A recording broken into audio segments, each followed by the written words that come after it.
As we're aware, the Cam is a beautiful attraction to our city for residents and visitors alike. Part of the riverbank next to Jesus Green Lock has recently collapsed into the Cam, though. Work is already due to take place at Jesus Green Lock, which has been closed for 2 years.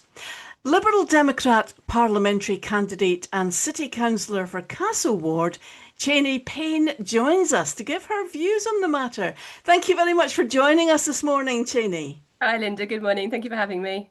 No, you're very welcome. This is an interesting topic, actually. Can you clarify for us exactly what the situation is down there?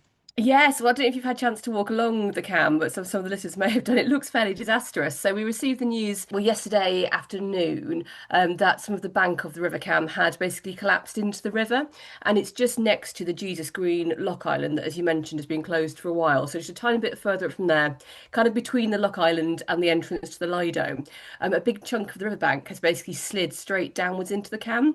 And what you can see as you walk along is there's almost like a little towpath, like a very narrow path right along the edge of the water. That's now kind of lifted up into a kind of a point shape, and there's a big gap between that and where the bank has fallen underneath. So as I cycled along there yesterday, they were kind of busy moving some of the houseboats away from there because there were a few who'd also been parked where it happened. So they needed to move them away first to other parts of the river so they could start inspecting it properly and start looking at stabilising it kind of in the immediate future. And I'm assuming that the path's not exactly safe either. Apparently, they've been putting up warnings in place which advise the public against accessing the embankment. But that must be a bit of a concern as well. It is, and I think that we've known for a while that Jesus Green Lock is in need of quite urgent repairs. It seems that there's some instability around the bank, which has been kind of known about as well. But I think Mhm. from what seems with the situation, we knew there were some problems, but not quite the extent of them. Certainly, no one anticipated it was about to fall into the river. And so when I was there yesterday, there were city council workers out, as I say, moving the houseboats.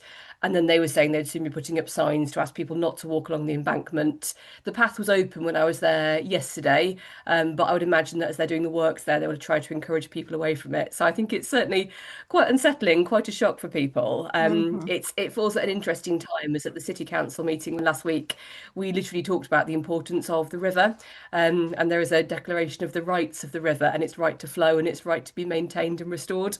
So this has happened in a quite a serendipitous way, really. So soon after that happened, that we've seen just how important our river is, but how important the works are to fix it as well. And you've done a press release and you were saying that most rivers and canals get government backing through bodies like the Environment Agency and the Canal and River Trust, but the CAM doesn't. Is this something that you feel should happen? Absolutely do. The Cam is such a beautiful river, but it's in quite an interesting position compared to other rivers and canals, which exactly as you say are often maintained, and the works for that importantly are financed by either the Environment Agency or the River and Canals Trust. The River Cam is different to that in that its primary body who are responsible for maintaining it and looking after it are the Cam Conservators. And they're a fantastic group of people, but quite a small group of people. And what's been seen over in recent years with Jesus Greenlock and Bates Bite Lock is that actually the works that need to be done to maintain some of that infrastructure, that's now significant that it really goes beyond the remit of what the CAM Conservators can reasonably afford to do. They've been raising a huge amount of money. I know they've raised about £500,000 to go towards the repairs single-handedly, which is absolutely incredible. But what we see here is a really vital, important infrastructure that needs to be properly maintained, just as our motorways, our buses, our hospitals, that's also community infrastructure. And I think the River Cam, it's very, very important network, and its tributaries feed into the chalk stream network, which is fairly unique. And it's a vital habitat for many types of birds, plant and fish life, but also a source of employment for people. If I think about our punt companies and a place where people live. So actually, it's not just a pretty river, which is very beautiful. It's actually kind of a real, like, throbbing, beating heart of Cambridge that Yeah. so many people rely on. And I think what we started to see now is because the infrastructure that manages the flow, so our two locks, Bates Bite and Jesus Green, they're part of a whole sequence of sluices, locks, and weirs that manage the flow of that water and keep it at the right level. They haven't been maintained for a very, very long time. And what we see now is the result of that, where suddenly works need to be done that are of quite a significant kind of order. So I think for me, it's such an important piece of infrastructure. Other rivers are supported by the government. Actually, we want to see some of that happening for Cambridge as well. And I believe that the Cambridge City Council say that construction work is anticipated to begin in the spring of next year. Is that something that can wait, do you think, Cheney, or do you think it's getting to the point where this is going to be quite dangerous? Well, I don't know. I mean, I'm glad to hear it is planned anyway. So they think they need about another 1.5 million pounds towards repairing the Jesus Green lock. But obviously now the works to the bank need to be kind of added into that. We've known for quite some time that the lock was at a crisis point, and that's why it's been closed, which shows it isn't currently safe to be used. Bates Bite lock was closed for quite a long time as well until the funding was provided to maintain it. So while I understand there are workflows in place, I think the City Council have been fantastic. They were straight there yesterday, managing things, keeping people safe. So they've done a brilliant job.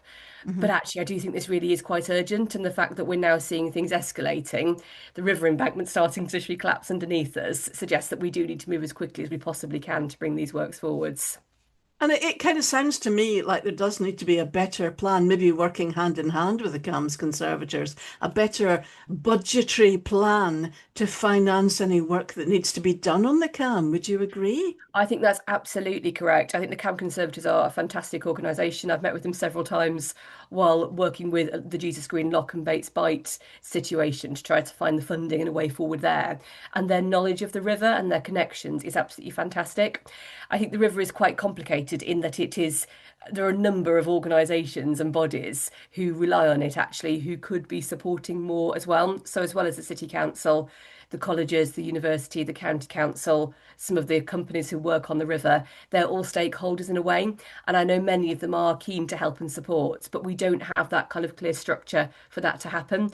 So I think we need a kind of an overarching strategy for me, which should be government led, which then draws on the expertise of the CAM Conservators and those other stakeholders, the colleges, the council, to make sure they're all working hand in hand. But when there is something that's so big and complex and that sometimes does require large amounts of funding injected all in one go to fix something, for me, it needs to have that kind of broader oversight as well, which I think should, like other rivers, should be coming from the government. I completely agree. Thank you very much for talking to us this morning about this, Cheney. It's an interesting and important fact, and we don't want any more damage happening in that area or indeed anywhere else in the CAM. So I think you're right. We need to have a really good look at how this is going to be moving forward. Thank you very much, Cheney Payne, for joining us this morning. Thank you for having me.